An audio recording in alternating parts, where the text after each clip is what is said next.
মুসলমান মনে রেখে দেবেন, আমার আল্লাহ বান্দা বান্দি দিগকে যেগুলো করতে নিষেধ করলেন, এক শ্রেণীর বান্দা বান্দি গুলো ওগুলো সাদরে গ্রহণ করে, এক ধরনের বান্দা বান্দি গুলো আমার আল্লাহ নিষেধ গুলো এমন ভাবে বাস্তবায়ন করে, এমন ভাবে তারা সম্পাদন করে, ওই বান্দাগুলোকে দেখলে পরে যেন মনে হয়, ওই বান্দাগুলোকে দেখলে যেন মনে হয় আল্লাহ পাক এই কাজটা তার উপরে ফরজ করে দিয়েছে। আরে সোনা মানিকেরা, তরুণেরা,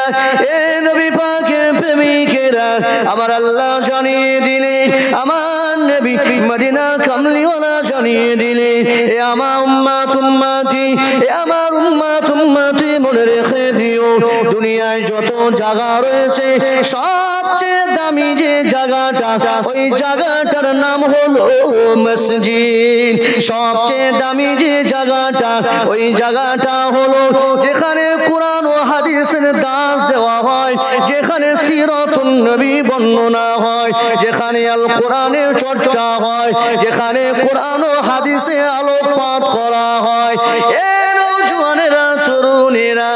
আরে সোনা মানিকেরা, আমার আল্লাহ জানিয়ে দিলেন, এ আমার বান্দারে, এ আমার বান্দিরে, সারাটা দিন শ্রম পরিশ্রম করেছো, সারাটা দিন অর্থ উপার্জনের জন্য কর্মে ব্যস্ত হয়েছো, এ আমার বান্দারে, দুনিয়ার জমিনে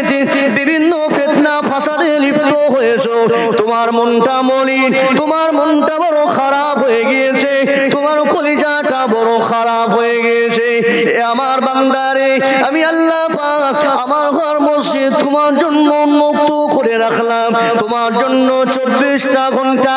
ওই মসজিদের দরওয়াজাটা খোলা রেখে দিলাম। এ আমার বান্দারে, মনটা খারাপ, কলিজা খারাপ, এ আমার বান্দারে, মনটা তোমার কালো হয়ে রয়েছে, বান্দা মসজিদে এসো, এ আমার বান্দা, আমি আল্লাহ নামে তাসবিহ পড়ো, সুবহানাল্লাহ পড়ো, আলহামদুলিল্লাহ পড়ো, আল্লাহু আকবার পড়ো, এ আমার বান্দারে, কলিজা তোমার ঠান্ডা হয় না, 2 রাকাত শুকরিয়া নামাজে দাঁড়িয়ে যাও, 2 রাকাত নফল নামাজে দাঁড়িয়ে যাও, সিজদায় পড়ে যাও, আর আমি আল্লাহর সঙ্গে কথা বলো, আমি আল্লাহ তোমার সিজদাকে দেখি, আমি আল্লাহ তোমার রুকু করাকে দেখি, আমি আল্লাহ তোমার কিয়াম করাকে দেখি। এ যুবকেরা, তরুণেরা, আরে আমরা মনে করি,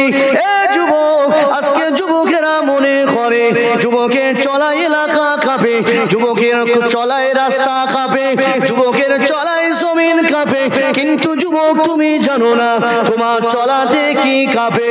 এ যুবক, তোমার চলাতে আল্লাহ পাকে আরো কেঁপে যায়। জোরে বলে, আর একটু মহাব্বতে বলে।